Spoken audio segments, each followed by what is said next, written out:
mi ò jáwé èdè ìbárò láṣọ pípa àwọn tí kò mọ̀ bó ṣe ìfọ̀bá rẹ̀ lé adé Ẹlẹ́dùmarè mọ́rọ̀ mi ìfọ̀bá rẹ̀ Ẹlẹ́dùmarè mọ́rọ̀ mi yẹ̀bí ìjà ìlà ayé ti fẹ́ wá. Thank you very much. Ẹja jẹ́ kí èyí tó lè lọ́kọ̀ọ́. Please, now that he's doing well, and we love it when adults appreciate what children do.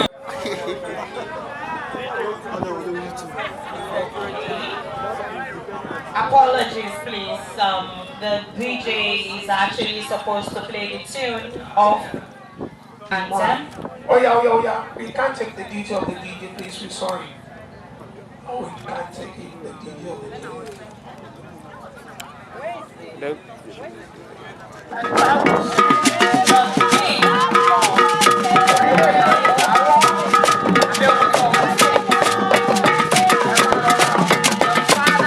A big round of applause for Damilare Agbashaka.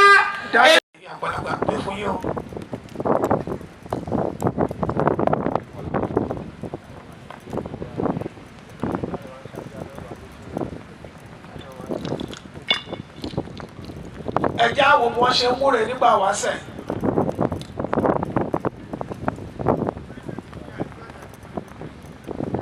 Bí wọ́n ṣe ń múre ní ẹ̀rí bá dákẹ́ láti wọ́n ṣe ń múre.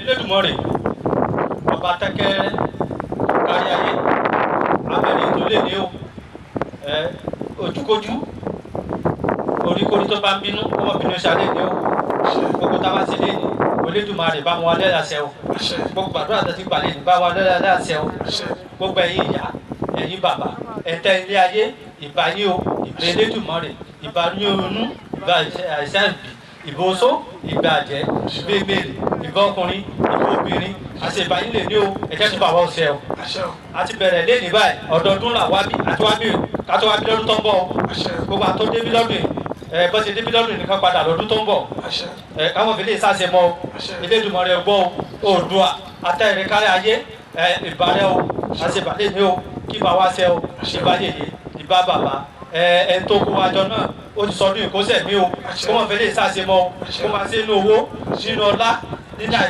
àdínkù òmùrún rere kó máa ṣe o ìdáyẹ ọdún bọ̀ gbogbo àtàwá bí ìdáyẹ ọdún tó bọ̀ òun rere ní ká bá gbèsè o ẹni tí ò tí kọ́lé kó máa kọ́ ẹni tí ò tí ra mọ́tò kó máa ní ẹni tó wọ́ rere kó máa tẹ̀ lọ́wọ́ ẹni tó wọ́ oyún kó soyún fún o ẹni tó wọ́ ọmọ kó sọmọ fún o ẹni tó wọ́ ọkọ kó sọkọ fún o ẹni tó wájẹ́ kó ṣàjẹ́ fún o káwọn fẹ́ lè ṣàṣemọ́ gbọ́ Elédùmarè àṣẹ ti gún o gbogbo tábìlẹ̀ ó ti dàṣẹ ó dàbà léṣù èso gbọ́ o ó ṣe oríta gbogbo tábìlẹ̀ bá gbọ́dọ̀ lé àṣẹ o ó ti dàṣẹ àṣẹ ti gùn bẹ́ẹ̀ ló máa rí o ó ti tó. Ẹja sọ pé àṣẹ o àṣẹ wà lọ. Thank you very much for that very cultural blessing. DJ hold it. Àwọn tí àgbàlagbà tó bá yẹ ọtí ìwúre ní ìtumọ̀.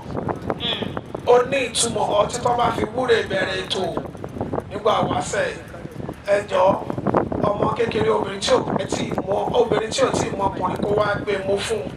Ní tó bá wù ẹ́ tó bá fi ṣàdúrà fún wọn ó máa ṣẹ.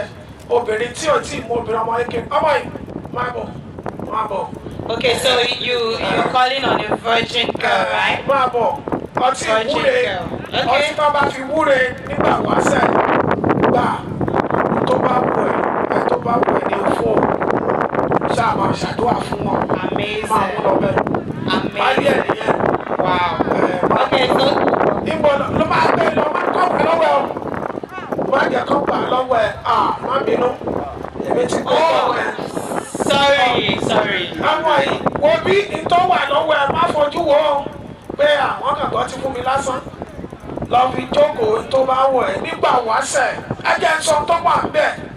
Àwọn yẹyẹ ṣe é fún mi láṣẹ kí n sọ nígbà wáṣẹ̀ gbogbo tí wọ́n bá fi wúre tí wọ́n bá fi obì wúre tóbi bá ṣẹ́kù obì yẹn ó ní ìtumọ̀ wọ́n forógbó wúre tó ṣẹ́kù ó ní ìtumọ̀ wọ́n fi oyin wúre tó bá ṣẹ́kù ó ní ìtumọ̀ ọtí tí wọ́n fi wúre yìí tó ṣẹ́kù yìí tí ọmọ ìbámọ̀ ń lò. àwọn eré àti àwòrán rẹ̀ báwo ló ṣe máa rìn táyé ṣe máa gún fún ẹ ó ní àlàyé mọ́ wọ̀ ayé òní tẹ kó sálà yín màmá ẹ káàbọ̀ sí àríwá ẹ kú oríire ẹ kú àdótì gbogbo wa aburú oníṣẹ́ ní kọ̀ọ̀kan wa.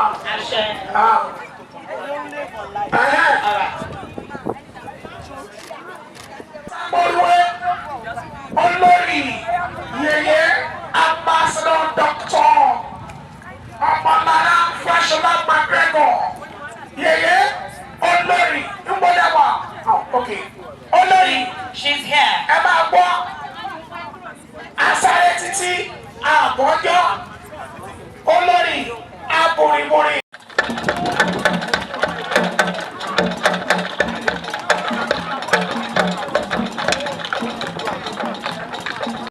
mọ́mí yèyé yèyé ẹ máa jẹun ọmọ pẹ́. Àṣẹ. ìyá wa Fáṣọlá ẹ máa jẹun ọmọ pẹ́ màmá. Àṣẹ. ara ò ní bí yín. Àṣẹ. dẹ̀dẹ̀ ríran kókò lágbàlá. màmá tẹ́ ẹ bá wo wájú tẹ́ ẹ bá ta adùn. Àṣẹ. tẹ́ ẹ bá wẹ̀yìn tẹ́ ẹ bá ta adùn. Àṣẹ. tẹ́ ẹ bá kàn á ṣí. yèyé gbẹ̀mílà ọ̀rọ̀ yìí ni mò ń sọ nígbà wáṣẹ̀ wọ́n á ní ọ̀tún lórí títí lọ́wọ́ òsì wá rí gẹ̀rẹ̀ ó gbọ́ tún pàdé ó ní kí ló dé tá a fi pàdé ara wa ó làtọ́ tún àtúnṣe àwọn méjèèjì la fi gbóhùntàn fún lọ́rọ̀ yẹn ṣẹ́jú márùn-ún sí mẹ́wàá ni wọ́n ti mọ̀ ẹjọ́ ẹ̀yin Dámiláre Agbáṣàga Ìfẹ́ Òdáyé wọ́n ní ìṣẹ́jú mẹ́wàá lè mọ àlẹ́ ìjọ pápápá ìṣẹ́jú méje. ẹlẹ́yin àtọ́ba kò ní dàrú ẹ ṣé o ẹ kú They are bẹ́ẹ̀. here to honor their queen. gbogbo àwọn afẹ́lẹ́. start arena please. ìyá ìyàwó rẹ má bínú. Journalists, photographers, please. Mr. Aleko. So amazing and beautiful, don't you think? I mean, so nice to watch. tó wá ń ṣe ìlànà ẹsẹ̀ bíi sí ìlànà ìgbàjọ. ìlú àwọn akọni. ìlú àwọn akọni. Akọni láti rí the Lord the yeah? Yes, yes. Thank you very much. Ìjọ tẹ́mi bá parí bàbá ẹ̀ sí. Ìjọ tẹ́mi bá pè rẹ̀ ní sí. Àṣẹ olùṣègùn olùṣègùn akíkọ̀ ìlú làwọn òní bàjẹ́. Gbogbo ọ̀tá yín wọ́n máa bọ̀. Gbogbo ọ̀tá yín máa wá gbé ni. Wọ́n gbé yèyé lúwà. Yèyé mi lọ́kì. Ẹ ti ṣe oúnjẹ. Ìlú làwọn òní tó nínú. Ìlú làwọn òní tó nínú. Àwọn máa wá bílọ̀ ọdún. Àwọn máa bílọ̀ ọdún òní parí. Ọbẹ̀ níbẹ̀ pè. Kábíyèsí o. Photographers and journalists kindly give us some space. ìrántí ilé tí wọ́n máa ń pè èyí tí wọ́n ń ṣe nígbà wáṣẹ̀ wọn ni wọ́n ń ṣe. ẹ ṣe ẹja ṣe lọ kí kábíyèsí ẹ fi rẹ̀ wọ́n ṣe ṣe náà bó ṣe gbọ́dọ̀ ṣe nìyẹn kò gbọ́dọ̀ kó sàrà níwájú wọn. Ilé ọ̀gbìn Dámiláre Agbáṣàga, the 7 years ago doing wonders. ọmọ kékeré ìtàn àṣà. Láti tọ́ka for grand. ẹ̀jọ̀ bá pàtẹ́wọ́ fún ọmọ kékeré ọmọ ọdún méje mọ́ tó ń pè ní àṣà. You know, say he no fit go greet Kabiyesi with slap on his head. You know, he had to throw it away.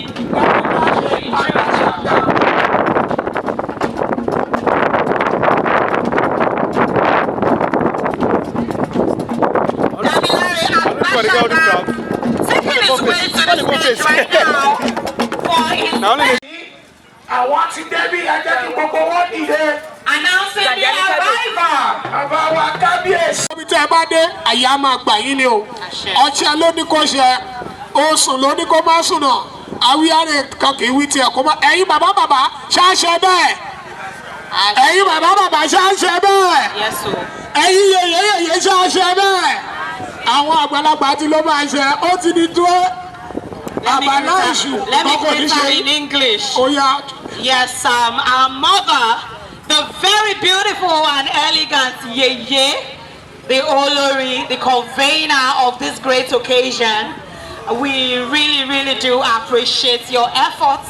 When you processed in earlier, I said something before you came in. I said that personally, is your consistency, ma. You have been so consistent in putting this event together. You know, I said it the other time. She's been so consistent, and with that, we really celebrate you. With how well-read, well-traveled, very intelligent you are, you did not put a culture and tradition to one side. You decided to embrace it, and you became a custodian of the culture, putting this on local festivals together. May Eledumare continue to bless you. May Eledumare continue to provide for you. May Eledumare prolong your life. Thank you very much. Gbogbo àwọn èèyàn márùn-ún tó wà ní àkí àwọn èèyàn Anímú, àkí yín o, àkí èèyàn Ìkọlàbà, èèyàn Làbà, àkí èèyàn Oníkó, àkí èèyàn Lọ́gẹ̀dẹ̀, àkí èèyàn Àtẹ̀rẹ̀, gbogbo yín là kí o. Àgéré. Apologies, please. We are going by what is sorry, we are so sorry. Apologies. Can we test some performance? Okay. Láàrin bíi síbẹ̀ yìí tó bá rí tó 1 million. 1 million. Sorry, what's ẹgbẹ̀rún? Ẹgbẹ̀rún. That's 10,000. Ẹgbẹ̀rún. Or is that 10 million? 1,000?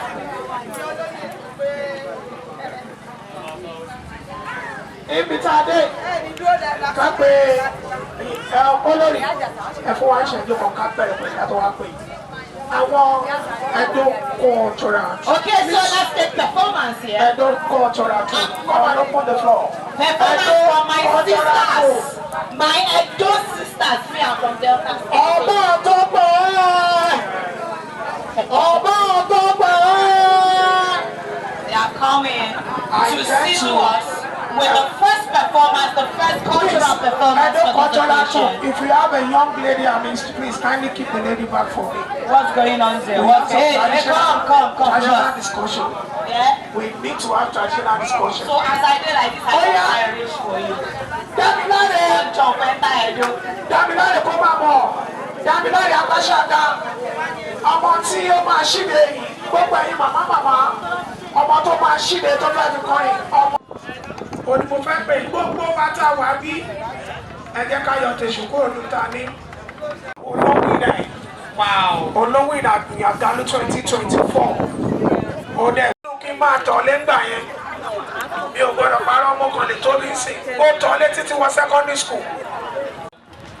Ọlọ́wọ́ gbọgbọrọ tí ń yọ ọmọ ẹ̀ náà fìn, alágbádá iná, aláwọ̀ tẹ̀lẹ̀ ohun, ọba lónìí, ọba lánàá, ọba títí ayérayé, kábíyèsí Elédùmarè o, kábíyèsí Elédùmarè, kábíyèsí Elédùmarè. Mo ṣèbà gbogbo ìgbà rúnmọlẹ̀ pátápátá. Mo ṣèbà ọba ìlú Èkó. Mo ṣèbà àwọn alálẹ̀ ìlú Èkó.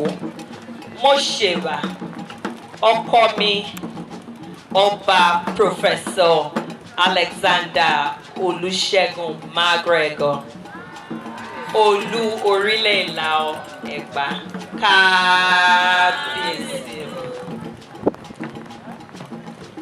His Excellency, the President of the Federal Republic of Nigeria, Asiwaju Bola Ahmed Tinubu, the Executive Governor of Lagos State, Mr. Babajide Sanwo-Olu, His Imperial Majesty Oni Adeyeye Babatunde Enitan Ogunwusi Ojaja II, Oni of Ile-Ife. The Oba of Lagos, His Royal Majesty Oba Rilwan Akiolu. His Royal Majesty Oba Professor Alexander Olusegun McGregor, Olu of Orile Lao Egbaland, my darling husband. The White-Cap Chiefs of Lagos, Royal Fathers and Mothers, diplomats, captains of industries, gentlemen and women of the press, priests and priestesses, devotees of the Ìṣẹ̀ṣe. truly honored to welcome you all to the 2024 edition of the annual Olokun Festival in Lagos. It is indeed a privilege to have you join us today as we celebrate this remarkable event, which embodies the richness and vibrancy of the Yoruba culture.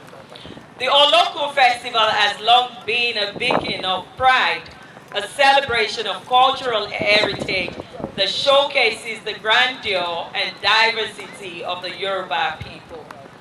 This year's edition holds a promise of unparalleled grandeur with its theme, Ajé, which means wealth in English. Baálẹ̀, ìyá mi ló jókòó lẹ́gbẹ̀ẹ́ bí o, ẹ gbowó lọ́wọ́ ẹ o.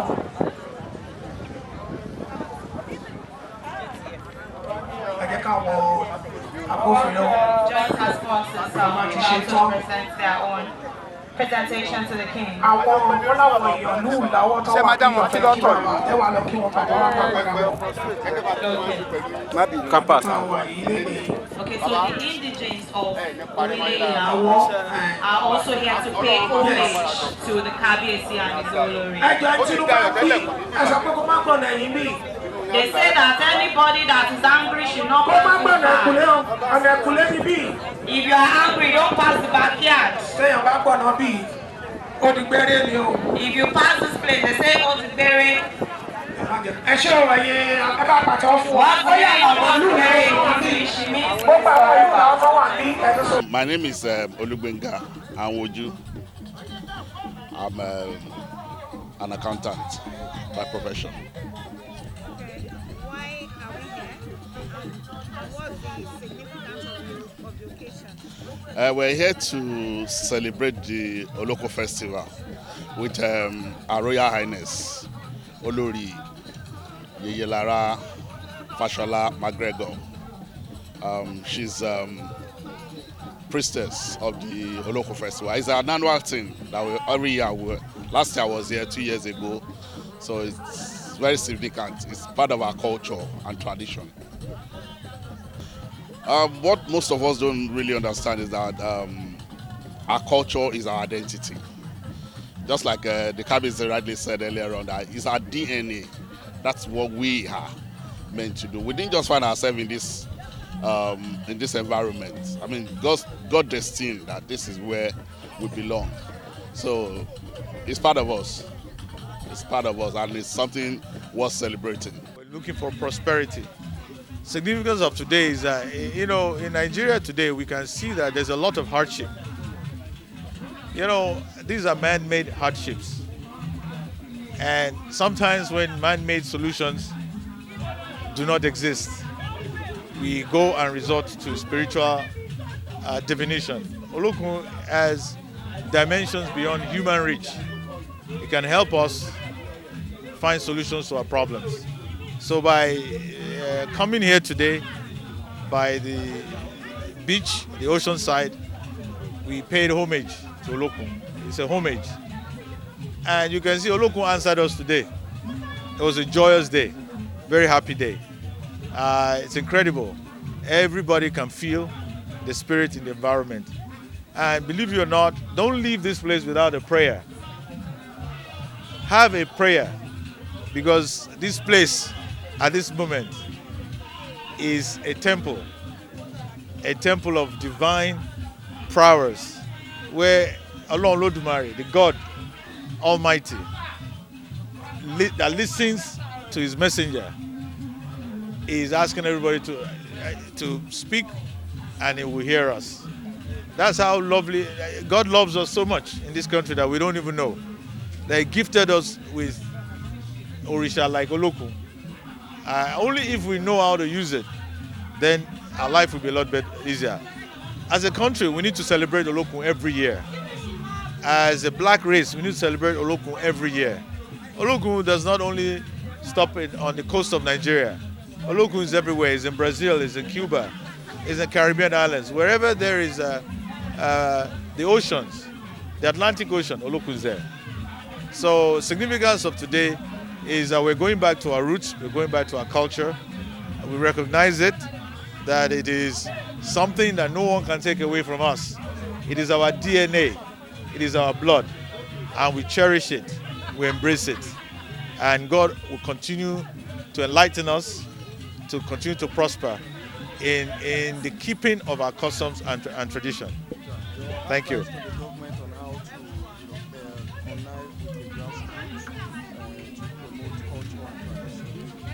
Well, the government in power because we elect them.